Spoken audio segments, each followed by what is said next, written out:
Ça continue, effectivement, ça n'a même d'ailleurs pas cessé, parce que pour tout vous dire, nos invités continuent à débattre pendant le flash de midi. Gilles Platret, maire de Châlons, Laurence Porte, maire de Montbard, Denis Thuriot, maire de Nevers, et Patrick Molinos, maire de Vénarel-et-Laume. On avait dit qu'on parlerait rythme scolaire, puisqu'il y a eu d'ailleurs des questions sur l'annonce du Premier ministre. Vous allez tous nous dire ce que vous allez faire. On sait qu'il y a un certain nombre de maires de droite qui ont dit non, on ne le fera pas, au risque d'être sanctionnés. On voit que là, pour le coup, ça commence à devenir un enjeu politique. Gilles Platret, Châlons, vous ferez quoi ? Alors, moi, je suis républicain. Donc, si la loi de la République est votée, ce n'est pas encore le cas, et appliquée, en tout cas dans ses détails, elle sera appliquée à Chalon-sur-Saône. Il n'y a pas d'ambiguïté là-dessus. Maintenant, mon souhait, c'est, eu égard à la situation de cette réforme, sa contestation dans à peu près tous les milieux, en particulier les milieux enseignants, le coût pour la collectivité.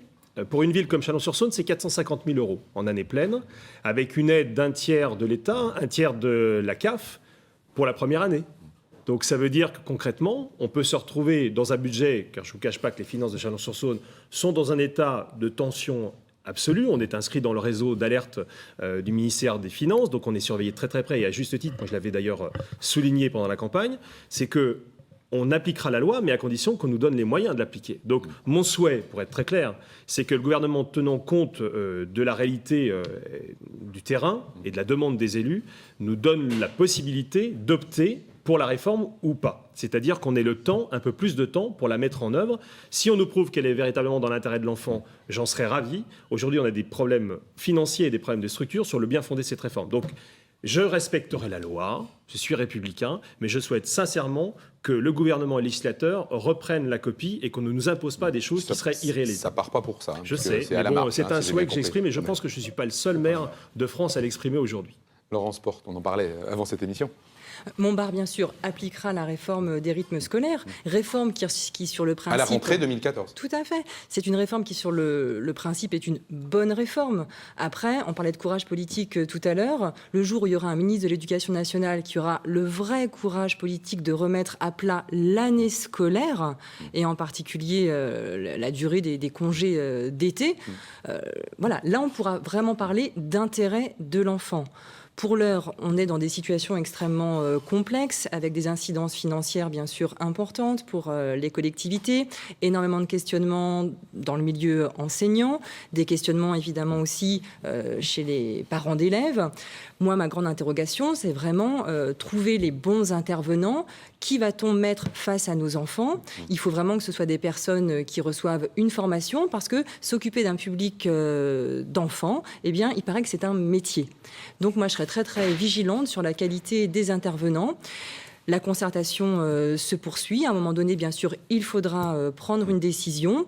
Et pourquoi pas très vite, bien sûr, et expérimenter. On peut aussi se dire qu'on peut expérimenter sur une année un modèle et puis le revoir, l'ajuster, bien sûr, avec le retour d'expérience. Patrick Molinos, vous êtes une petite commune. Oui, mais c'est la communauté de communes qui a la compétence périscolaire et qui va mettre en œuvre. On va le faire, évidemment, mais je l'ai dit au ministre lorsqu'il est venu à Dijon en début d'année, l'objectif est louable, il était indispensable et il reste indispensable de redonner à l'école une place centrale dans notre société et de redonner aux enfants la possibilité réelle de sortir mieux formés de l'école primaire. Et ce qui s'est passé dans les 10 années précédentes de gouvernement de droite n'a pas été acceptable pour l'éducation nationale. Donc il fallait effectivement remettre les choses en marche dans la bonne direction. Je ne suis pas certain que la réforme des rythmes, dans la forme qui lui a été donnée, soit à elle seule la bonne réponse. Et je partage ce que vient de dire Laurence Porte. Une réforme de l'éducation, c'est une réforme globale, c'est une réforme des programmes, ce qu'elle n'a pas dit, mais c'est une réforme des programmes, c'est une réforme de la durée sur l'année, et c'est une réforme à la semaine. La réforme à la semaine qui nous est demandée aujourd'hui est extrêmement difficile à mettre en œuvre, en particulier, pas uniquement, mais en particulier dans les zones rurales, du fait des problématiques de transport. Les coûts sont extrêmement importants dans une période où on nous demande, et c'est légitime, de faire des économies et de faire attention. Donc moi, je souhaiterais qu'il y ait plus de souplesse. Les règles sont vraiment très, très, très contraignantes. S'il y avait possibilité de laisser un peu plus de temps, moi, je n'y serais serais pas hostile. En tout cas, le nouveau ministre de l'Éducation qui dit qu'il va regarder à la marge, ça me semble pour ma part insuffisant. Maintenant, l'objectif d'améliorer les conditions d'accueil des enfants, de faciliter l'apprentissage, de redonner vraiment du sens à l'instruction publique, ça c'est un véritable enjeu sur lequel on doit tous se mobiliser. Mais dans la forme, ce qui nous est demandé aujourd'hui est vraiment compliqué. Mais on va le faire. Nous, on y travaille depuis 8 mois. On a rencontré plusieurs fois les enseignants, les parents. Il y a beaucoup d'inquiétudes. Les inquiétudes liées au changement, elles sont légitimes. C'est normal.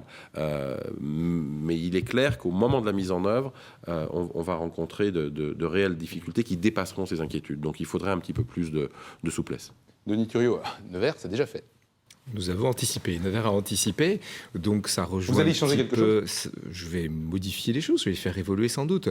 Moi, mon état d'esprit est le suivant, et ça rejoint ce qui a été dit avant, c'est-à-dire que de faire un état des lieux, pas tout révolutionner, ce qui est bien, qui peut être amélioré l'aide, ce qui ne va pas, ce qui ne convient pas, le changer. J'ai proposé pendant la campagne, et donc maintenant, aujourd'hui, je vais l'appliquer, qu'au mois de juin, nous fassions un bilan avec les parties prenantes, les enseignants, les représentations de parents d'élèves, les parents d'élèves, et essayer de réorienter pour la rentrée prochaine certaines choses qui devront l'être, voilà, mais c'est en application.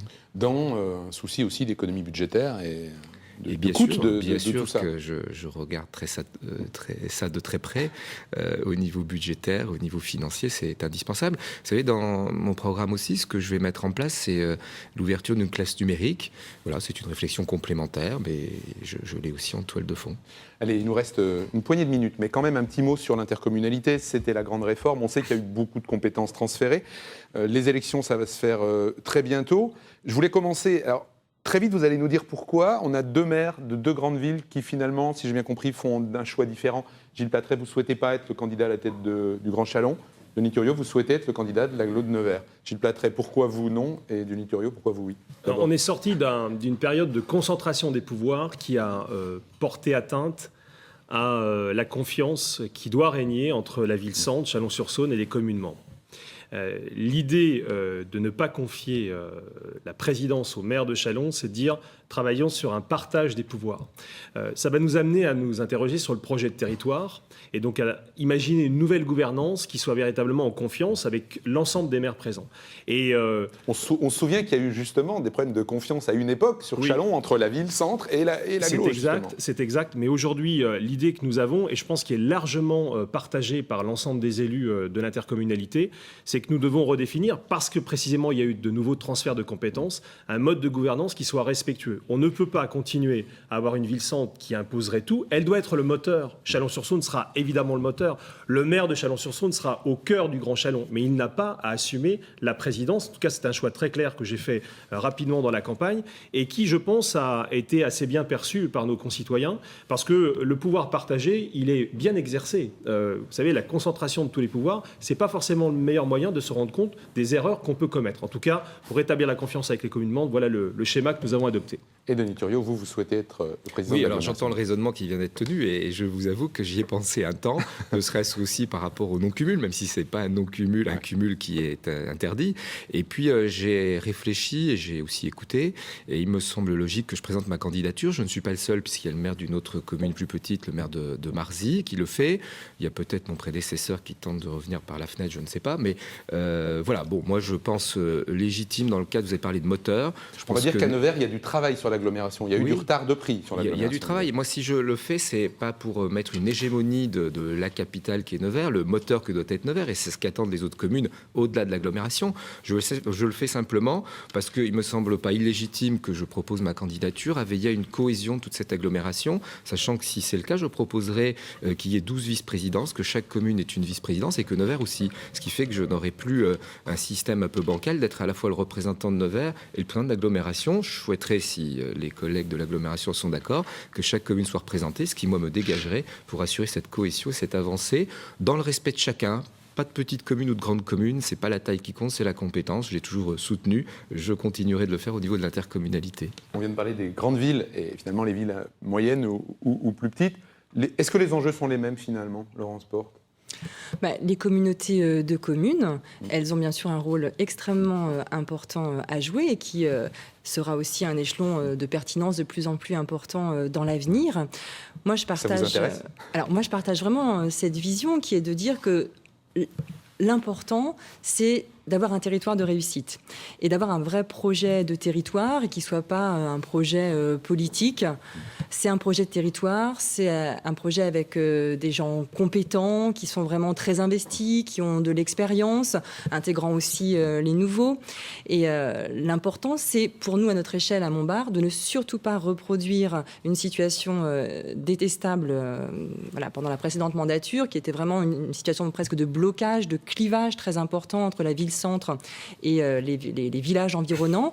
Donc moi, je tiens clairement à dire que la future communauté de communes, elle ne se fera pas sans Montbard, ni sans les villages, et surtout pas contre Montbard, ni contre les villages. Voilà, il y a encore toute une phase là d'approche, de discussion, d'échange. Vous réservez votre réponse à ma question. Mais je souhaite avoir une approche extrêmement raisonnée et raisonnable de la question. Patrick Molinoz, l'intercommunalité, en plus, dans des zones rurales, elle est extrêmement importante. Elle est importante parce que les plus petites communes ont les mêmes obligations, peu ou prou, que les grandes, et absolument peu, voire pas du tout de moyens pour y répondre. Le maire, en tout cas, en théorie, les mêmes responsabilités que sa commune compte 30 habitants ou qu'elle en compte 30 000.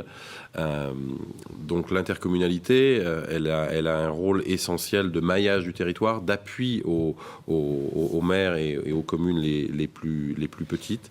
Donc il faut que l'équipe qui dirige la communauté de communes soit dans vraiment une logique de confiance et d'approche équilibrée, équitable du territoire. Après, il y a des réalités. Chaque communauté de communes n'a pas... elles ne sont pas toutes équivalentes, y compris géographiquement. Il y a des grandes concentrations par endroit, il y a des communautés de communes très étendues. Donc je ne pense pas qu'on puisse appliquer un schéma, ce qui est vrai à Châlons peut ne pas l'être à Nevers, et puis aussi sur des temps politiques qui sont peut-être différents, sur des maturités d'intercommunalité qui peuvent être différentes, et des intercommunalités qui sont des coquilles vides, quasiment encore, avec relativement peu de compétences exercées. On peut avoir une compétence, mais ne pas réellement l'exercer. Donc, en fonction du niveau de travail auquel on se situe, ça peut avoir du sens que le maire du chef-lieu soit aussi le président de l'intercommunalité, ou au contraire qu'il choisisse un partage. En tout cas, ce qui est certain, c'est que les agglomérations, les intercommunalités où il y a guerre entre politiciennes, mauvais sens du terme, entre le maire de la ville, la commune la plus importante, et les communes plus petites, ces intercommunalités-là ont beaucoup de mal à exister et à bien travailler.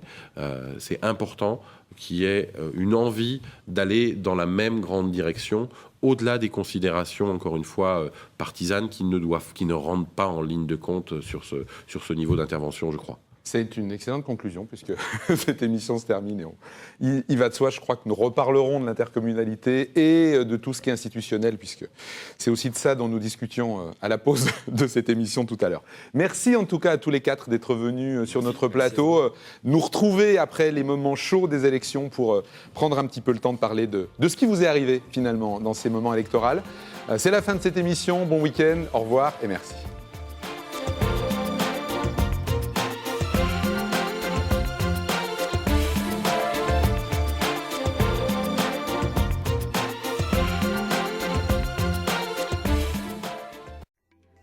Retrouvez La Voix est libre sur bourgogne.france3.fr.